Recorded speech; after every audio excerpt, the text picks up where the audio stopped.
Hey guys, and welcome to the first episode of the 2K20 Universe Mode WWE on my channel.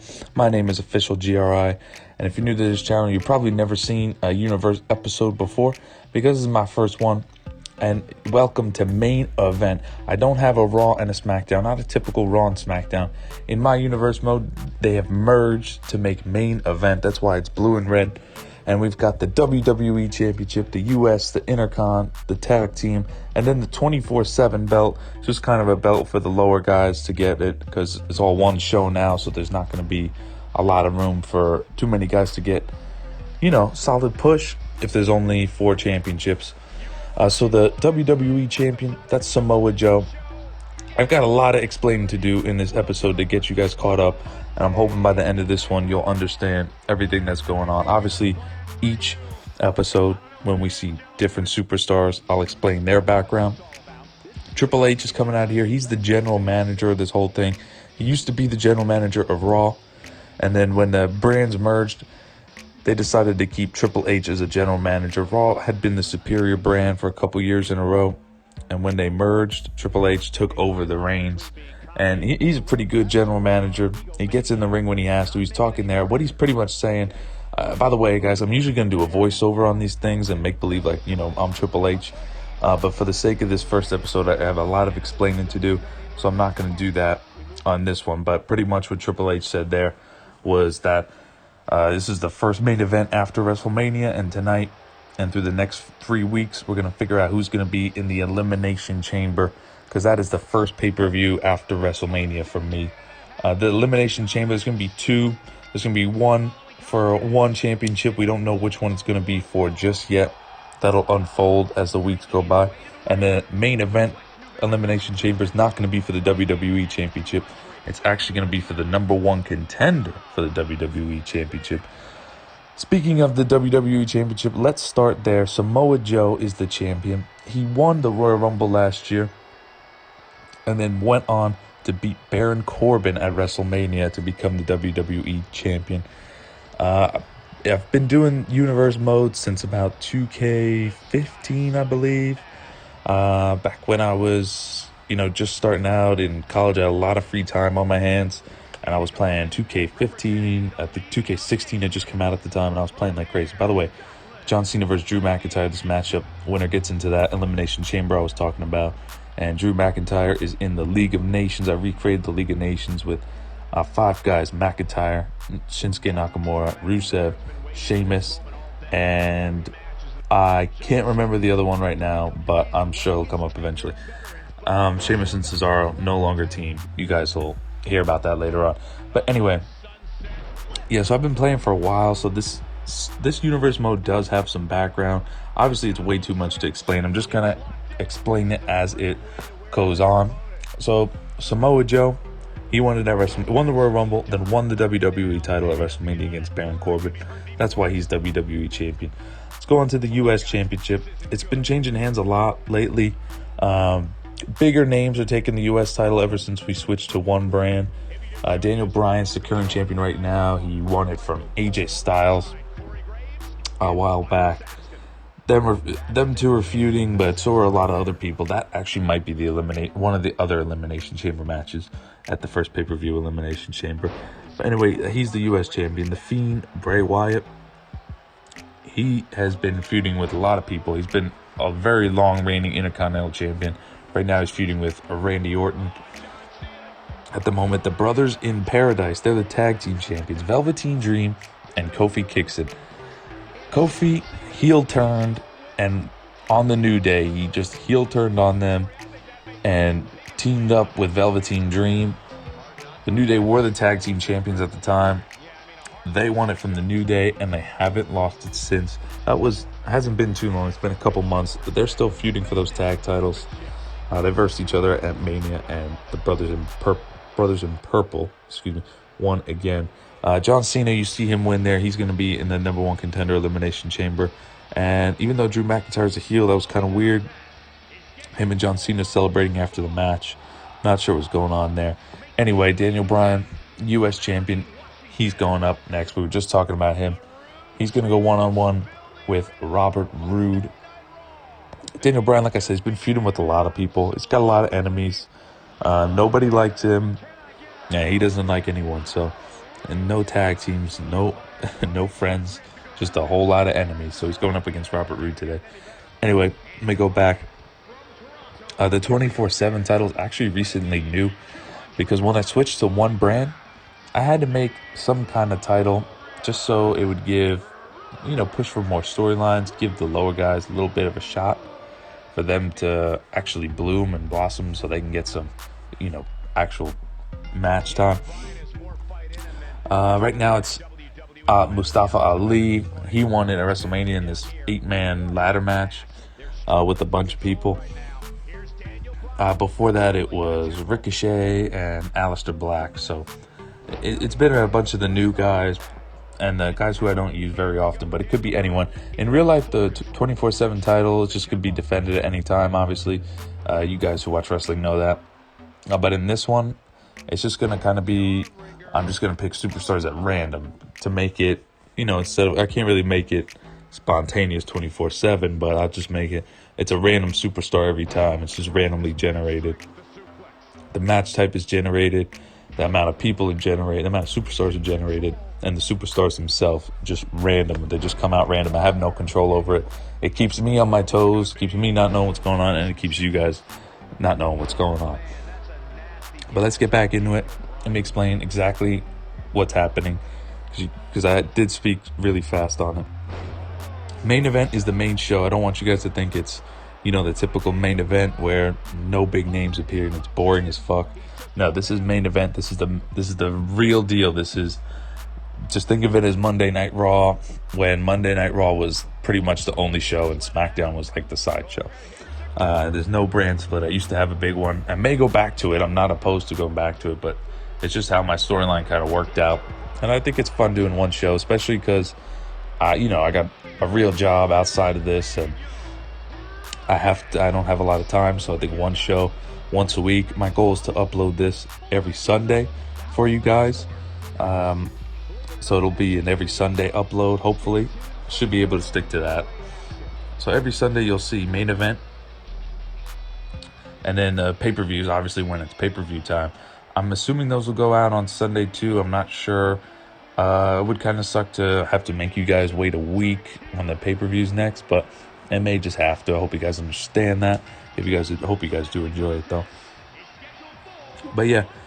So, what I'm going to do is every Sunday I'm going to upload main event. The first pay-per-view, which is 3 weeks away about, it's going to be Elimination Chamber. That's just been my tradition. First pay-per-view of the year after WrestleMania is Elimination Chamber. Up next, I believe it's Extreme Rules, if I'm not mistaken, or it's Money in the Bank, one or the other. But anyway, you guys will figure that out as we go. I just think it was cool to do Elimination Chamber first, because I hate waiting all the way to the end to play Elimination Chamber. It's one of my favorite pay-per-views to play. It's just a lot of fun. You never know what's going to happen, and usually, for the most part, there's a good chance a new champion's going to be crowned with 6 different people. Here are the brothers in purple. They're going off against Viva la Mexico, Andrade and Humberto Carrillo, another tag team I created. Andrade in this one, by the way, he's super Mexican nationalist. It's kind of funny. He got in a feud with a lot of people. One of them was with Robert Roode. He claimed Robert Roode hate Mexicans, and then he claimed I don't know who it was. He claimed a bunch of people. Every time he got in a feud with them, he just claimed that they hate Mexicans, and that was his whole gimmick, is that whoever he's feuding with is racist against Mexicans and all that stuff. But right now he was teamed up with Rey Mysterio, and then he heel turned on Rey Mysterio because he said Rey Mysterio is a fake Mexican. I don't know. Andrade is a different kind of creature. He said he was a fake Mexican. Real Mexicans didn't like him, and they had a feud for a while for the U.S. Championship. Andrade was the U.S. champion until that phased out. That was like a while ago, though. And now he's teamed up with Humberto Carrillo, and they've been in the tag team division representing Mexico as well. They're trying to get into the tag team championship race. They're versing the champions right now, though. And that's the deal with Andrade and Humberto Carrillo. Humberto Carrillo wouldn't really be anything without Andrade. Andrade put him on the scene. The brothers in purple are going to win this one. I think I called them the brothers in paradise a lot by accident because obviously Kofi's move has the paradise in it. Kofi's finisher, has the paradise in it. But the brothers in purple win this one. Let's go on to the next match. It's an interesting feud. Sheamus and Cesaro, former teammates with the Bar. They've been tag champions multiple times in my universe mode in the past. And now they just absolutely hate each other. Cesaro's new attire, I think that looks pretty cool. I just kind of had to put something new on him. Obviously, because the Bar is no longer a tag team, I was experimenting. And I think that looks kind of cool. It was actually Sheamus that started the split up between them. He bro kicked Cesaro after they lost the tag team championships to the League of Nations. And then he joined the League of Nations. And then they just brawling here backstage. Sheamus puts Cesaro through a table. This was pretty epic. Backstage brawl here. They just absolutely hate each other. They're going to go one-on-one at Elimination Chamber, by the way. That's going to happen for sure. They have not yet gone one-on-one. But yeah, this leads all the way back into the parking lot. And it was a good brawl here. Fun to watch. A lot of action. Then Sheamus bro kicked Cesaro. That's how this one ended. He walked away finally after that. But yeah, that rivalry has been pretty intense. They hate each other now. Cesaro was, he wanted to be on his own. He stopped. He won the U.S. title for a little bit. He was actually the Money in the Bank winner last year, the Money in the Bank, and never won his championship because Sheamus actually ruined that. He tried to cash it in at TLC, and Sheamus had bro kicked him there. That's when they started feuding, and they went one-on-one, and that ended in disqualification, and they went one-on-one a few times after that, and they haven't just settled this thing after all because they keep changing up who's winning. Cesaro wins one, Sheamus wins one. It's not even, but at Elimination Chamber, they're going to go one-on-one. No disqualification match, falls count anywhere, and we're going to figure this whole thing out. The Fiend, Bray Wyatt, he is the Intercontinental Champion. Supposed to have the belt around him, but this game is super buggy, so who knows what happened there. He's versus Randy Orton. Like I said, he's been feuding with Randy Orton. He feuds with everyone, this guy. He's been super long reigning Intercontinental Champion since he was just regular Bray Wyatt. And then he turned into the Fiend, obviously. The belt went with him. He's just been on a roll. The Wyatt family was alive and well for many years. And then they kind of turned on him, and he beat Harper for the Intercontinental Championship a couple months ago. And then once they turned on him, he turned into the Fiend. That's how he became his Fiend thing in my universe mode. That's how he got his little gimmick, because he's no longer part of the Wyatt family, so he just changed on his own. This match actually ended in a count-out. These guys were just brawling outside of the ring. So that match ended in a draw, but they'll see each other again for sure. Sami Zayn, this next match is going to be for another number one, in another spot in the number one contenders elimination chamber. And look who it is, Brock Lesnar.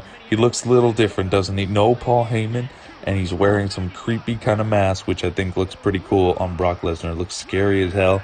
He looks even bigger than he is because that mask is so tight on his face. I think that looks pretty dope. Big backstory behind Brock Lesnar. So, the long story short, Brock Lesnar, as he is in real life, he appears here and there. He doesn't appear regularly. At least he didn't used to. And he always was with Paul Heyman. But when Dolph Ziggler won the Money in the Bank, this was 2 years ago. Dolph Ziggler won the Money in the Bank. He hired Paul Heyman to be his manager because Brock Lesnar wasn't around. And he hired Paul Heyman to be his manager, so to make sure he would be able to cash it in at the right time and all that stuff. So he hired Paul Heyman. He cashed it in, won the WWE Championship. At the time, I think he was on SmackDown, and he won the SmackDown title. It was just I had the Blue Universe title before it was actually a thing.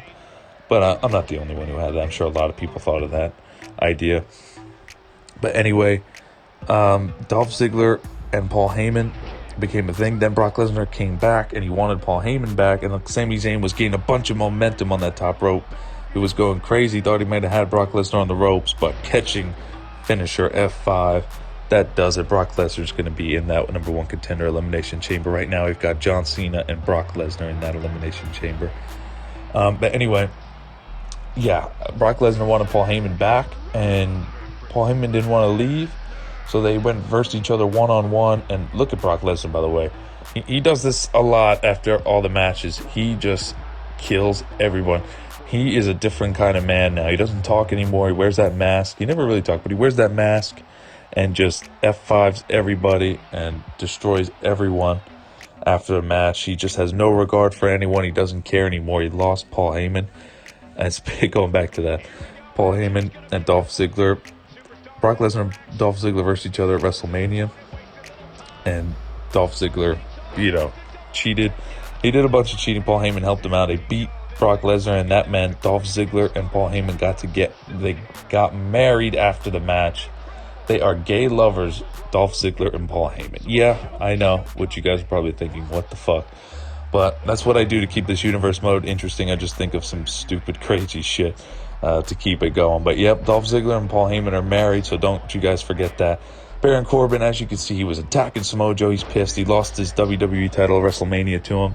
So this is a pretty heated rivalry. They're going one-on-one. They're going to verse each other in a rematch. Baron Corbin's obviously got to get that rematch clause at Elimination Chamber. That'll be one of the main events there.